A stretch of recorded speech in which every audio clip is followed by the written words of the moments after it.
Que a graça do Senhor Jesus Cristo, o amor de Deus o Pai e a comunhão do Espírito Santo estejam conosco. Amém. Queridos irmãos, queridas irmãs, nosso tema, porque Deus permite as enchentes. Deixa eu dizer para você que não é um tema fácil, não é um tema simples, não é um tema que dá de se falar de qualquer jeito. Quero dizer para você, inclusive, que lutei muito com esse tema. Quem veio aqui no culto domingo, lembra que eu falei que o tema ia ser outro? Eu disse que o tema hoje ia ser vida agitada. Mas aqui no segunda, terça, um outro tema me incomodou tanto, e eu dizendo, não, mas esse tema é muito difícil, vamos fazer o normal. Mas aquilo me incomodou tanto que eu entendi, não, vida agitada a gente fala em outro momento. A pergunta agora é essa: se Deus tem todo o poder, se Deus criou todas as coisas, por que Deus permite tanto sofrimento? Por que Deus permite as enchentes? Aliás, queridos irmãos, queridas irmãs, talvez você também ouviu essa pergunta neste tempo em que nós estamos vivendo um tempo tão difícil. Queridos e queridas, de onde é que vem essa pergunta, né? Nós, como seres humanos, nós temos uma necessidade muito grande, desde quando nós somos bebês, crianças e crescemos, uma necessidade muito grande de proteção. Nós crescemos com uma necessidade por segurança. Inclusive na psicologia se explica, especialmente na teoria de Freud, que chega um momento em que nós inconscientemente, você não pensa sobre isso, mas lá dentro isso acontece de você. Chega um momento em que a gente percebe que nós não somos protegidos de tudo, por exemplo, pelos nossos pais, que correndo lá e brincando podemos cair e machucar o joelho, e a mãe depois, ou o pai, vai colocar lá algum remedinho para sarar, mas caímos, machucamos. Diante disso, nós vamos criando a necessidade de nos sentirmos protegidos, e quando alguma coisa sai do controle, nós como seres humanos precisamos encontrar respostas. Porque diante do caos, quando a gente se sente desprotegido, nós precisamos encontrar algo que no meio do caos faça sentido. Nós estamos vivendo agora um momento de caos. Estamos vivendo um momento em que mesmo aqui onde não chegou a água, nós nos sentimos desprotegidos. Nós nos sentimos inseguros. Nós ficamos com medo.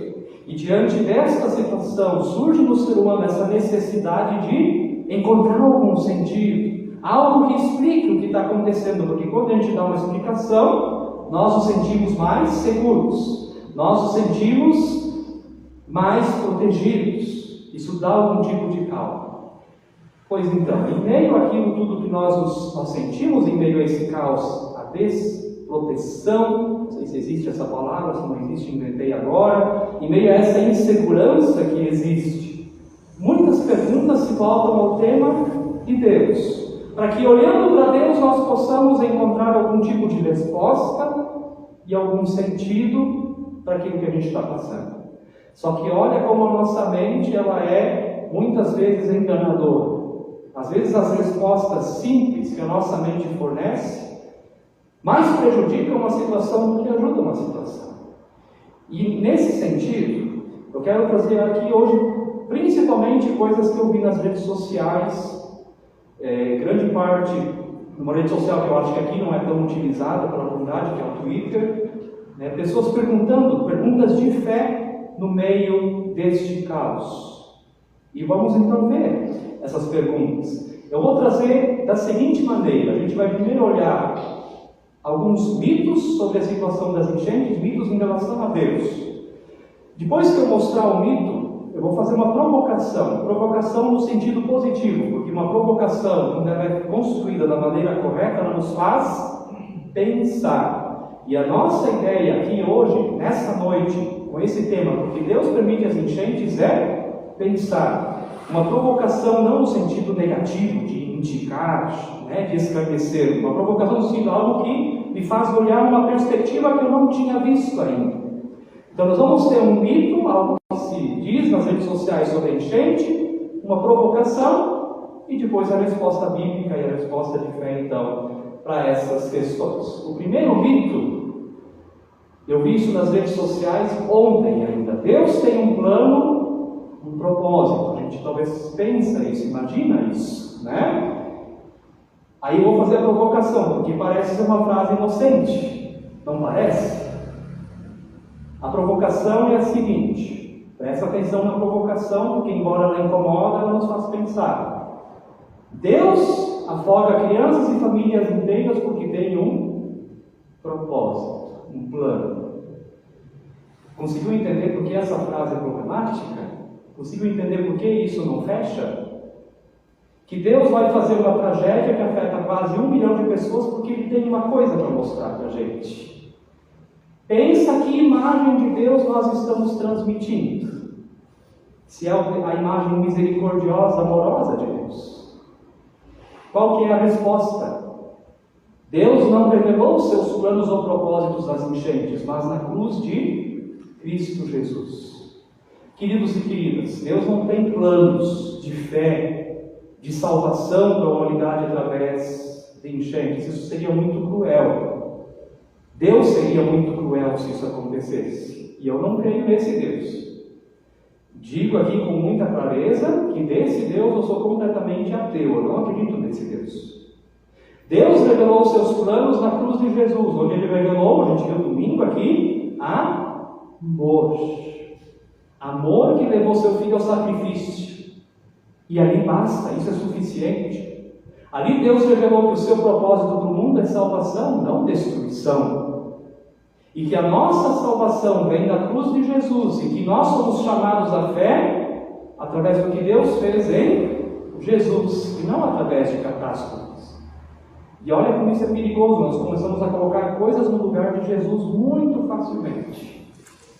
Tem um hino que diz assim: o sinal mais claro e luzente foi erguido por Cristo Jesus, por amor ao mundo perdido, deu a própria vida na cruz. Se a cruz não nos convence de que Deus quer a nossa salvação, então nada mais vai convencer. E Deus não precisa fazer outras coisas para então nos convencer dos seus planos, daquilo que Ele tem para nós. Portanto, Deus revelou os seus planos na cruz de Jesus, 1 Timóteo 2,4, o qual deseja que todos sejam salvos e cheguem ao pleno conhecimento da verdade. Segundo mito. O segundo mito diz assim: quem não aprende com amor, aprende com a dor. Ou seja, Deus mostrou seu amor ao mundo, mas como as pessoas não aprendem com amor, Ele manda enchente para eles aprenderem a lição e pararem de se desviar dos seus caminhos. Olha de novo que imagem de Deus a gente transmite com esse pensamento. Olha de novo que imagem cruel de Deus. Que Deus cruel se Deus é assim. A provocação, de novo, a gente pensar, sim, Deus afoga crianças e famílias inteiras para na dor mostrar o seu amor. Você consegue ver o outro lado, como isso não fecha, como essa conta não fecha? Como fica 2 mais 2 fica 5? Não faz sentido. Mas é uma coisa que talvez você também já ouviu nas redes sociais nesse tempo. A resposta bíblica: Deus não revelou os seus planos ou propósitos nas enchentes, mas na cruz de Cristo Jesus. De novo, a mesma pergunta. Por isso a reforma luterana do século XVI vai dizer somente Cristo. O que salva é a cruz de Cristo. Tem um sofrimento que nos salva. É o sofrimento de Jesus. Só o sofrimento de Jesus. Somente Cristo. Outro sofrimento não traz salvação. O sofrimento das enchentes não tem como intenção trazer a nós salvação. Porque isso substituiria e trocaria o lugar de Cristo. Isso se tornaria mais salvífico do que o que Jesus fez. Se tornaria mais importante do que o Jesus fez. Nós somos salvos, o ser humano é salvo não pela dor da enchente, mas pelas dores que Cristo sofreu na cruz. E isso basta. Isso é suficiente. O castigo que nos traz a paz estava sobre Ele, e pelas suas pisaduras fomos sarados, nos diz Isaías 53:5. Portanto, queridos irmãos e irmãs, quem não aprende com amor, aprende na dor. Na vida, tirando a questão da fé, isso até tem um lugar de verdade, que às vezes a gente é teimoso em algumas coisas e aprende com a dificuldade. Agora, não diga que Deus está fazendo isso. Não bote nas costas de Deus o que você mesmo é teimoso e não aceita mudança quando deve haver mudança. Então isso também acontece. Muitas vezes a gente terceiriza a culpa, bota a culpa em outras, em Deus, para a gente não ter responsabilidade naquilo que está acontecendo. Outra passagem bíblica para dar essa resposta mas nós pregamos a Cristo crucificado, escândalo para os judeus e loucura para os gentios. 1 Coríntios 1:23. Ou seja, salvação, lição, os planos de Deus, a intenção de Deus a nós foi revelada exclusivamente nos sofrimentos de Jesus, não nos sofrimentos da enchente. Terceiro e último mito. Esse eu vou dizer aqui que não é bem um mito também, eu já vou explicar porquê, mas a gente discuta muito nessa época. Estamos no fim do mundo, só pode ser o Apocalipse, porque isso nunca aconteceu. Ouviu isso? Aí a provocação 2, aliás, a provocação 3, sim, sempre aconteceram guerras e desastres, mas só agora estamos no fim do mundo. Só agora, porque nós estamos vivendo. No tempo da pandemia, escutei muito, é o Apocalipse, sim, lá na Idade Média tinha peste bubônica, mas só agora é o fim do mundo. Qual que é a resposta, né? Sempre estamos no fim, pois o tempo começou com a vida, morte e ressurreição de Jesus. O fim do mundo começou lá 2000 anos atrás, a gente não sabe quando vai acontecer o fim. Jesus disse, Mateus 24:36, mas a respeito daquele dia e hora ninguém sabe, nem os anjos dos céus, nem o Filho, senão o Pai. As enchentes são no fim do mundo. Eu não sou Deus para saber, o único que sabe isso é Deus. Pandemia é o fim do mundo, é o Apocalipse. Eu não vou assumir o lugar de Deus, porque é muita responsabilidade também ser Deus. É muita responsabilidade nas costas e nos ombros querer dar essa resposta, que agora vai acontecer o fim do mundo. A nossa resposta de fé é: isso pertence ao conhecimento e aos mistérios de Deus o Pai. Irmãos e irmãs, e o dilúvio não foi enviado por Deus? Também vi isso nas redes sociais. Sim, o dilúvio foi enviado por Deus, mas olha o que diz a palavra, depois do dilúvio, quando já passou, quando baixaram as águas: estabeleço minha aliança convosco. Não será mais destruída toda a carne por águas de dilúvio, nem mais haverá dilúvio para destruir a terra. Ou seja, sim, aquela enchente que foi no mundo inteiro foi enviada por Deus, mas depois ele prometeu que isso, uma enchente global, nunca mais aconteceria. É a promessa, é a aliança de Deus. Então a gente já viu, coisas que muitas vezes se pensam sobre a situação, se coloca a responsabilidade em Deus, porque temos essa necessidade de dar um sentido quando não conseguimos encontrar sentido para a situação que vivemos, quando nos sentimos desprotegidos, quando nos sentimos inseguros. Mas qual deve ser então a atitude da pessoa cristã diante da realidade das enchentes? E aí Romanos 8, que é o texto que nos ouvimos, nos responde. Primeiro, esperança. A primeira atitude que a pessoa cristã tem em meio ao caos é uma atitude de esperança. Romanos 8, 18 e 19, porque para mim tenho por certo que os sofrimentos do tempo presente não podem ser comparados com a glória a ser revelada em nós. A ardente expectativa da criação aguarda a revelação dos filhos de Deus. Ou seja, a gente sabe que passamos aqui neste mundo por sofrimento, mas temos esperança de que haverá um dia de glória, um novo dia.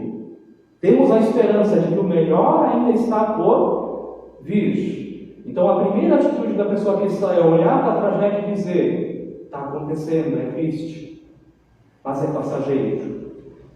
A segunda, aliás, frase atribuída a Lutero: se eu soubesse que o mundo acabaria amanhã, ainda hoje plantaria uma árvore. Então não é porque o caos está acontecendo que eu cruzo os braços e acho que é isso mesmo, não.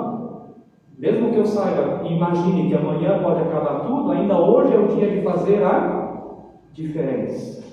Por isso a cor verde é a cor da esperança.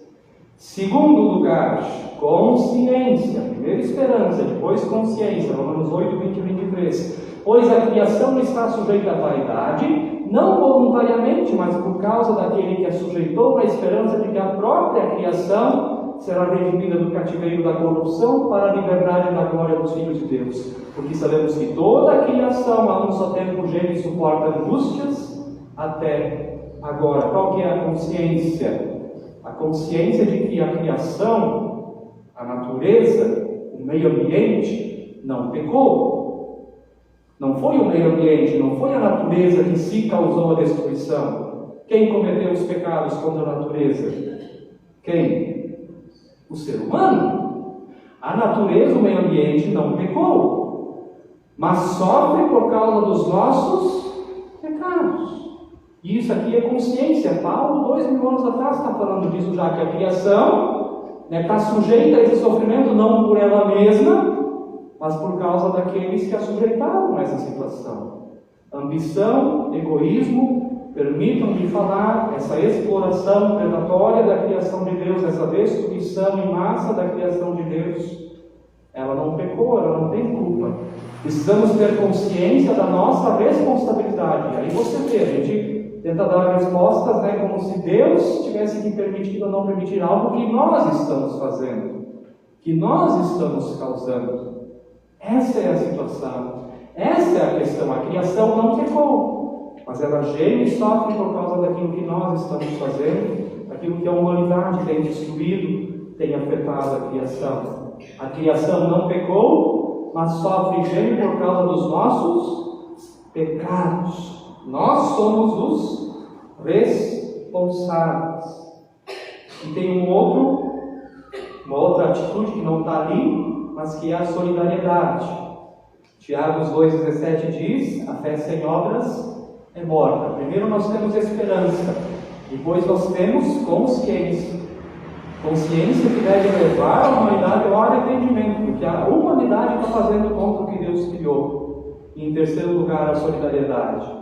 Solidariedade que neste momento é se colocar ao lado das vítimas, das pessoas que estão sofrendo com o desastre, com a calamidade, com a tragédia. A doação, isso nós também, cada uma conforme sua possibilidade, tem feito. Então, queridos irmãos, queridas irmãs, a nossa pergunta é: por que Deus permite as enchentes? E a resposta que eu quero dar a nós é porque nós permitimos as enchentes. Porque é muito fácil perguntar por que Deus deixa, mas é mais difícil olhar para nós e olharmos a nossa consciência e a nossa responsabilidade, como nós temos permitido que continuem destruindo, como se não houvesse amanhã. O que importa é o hoje, e que isso traz consequências a nós, porque tudo é um sistema. O que você faz lá em outro canto do país afeta o clima aqui e afeta em outros lugares também. Por que nós permitimos as enchentes? Por que a gente continua ignorando isso como se não tivéssemos responsabilidade nenhuma? E você pode fazer diferença. Separando o lixo na sua casa, você está fazendo diferença. Tirando o eletrodoméstico da tomada, vai gastar, talvez não vai baixar muito a conta, aquele tempo que está desligado a TV você tirar da tomada, mas imagina se milhões de pessoas fizerem isso. O quanto que isso já muda, já economiza, já envolve e torna o consumo mais sustentável.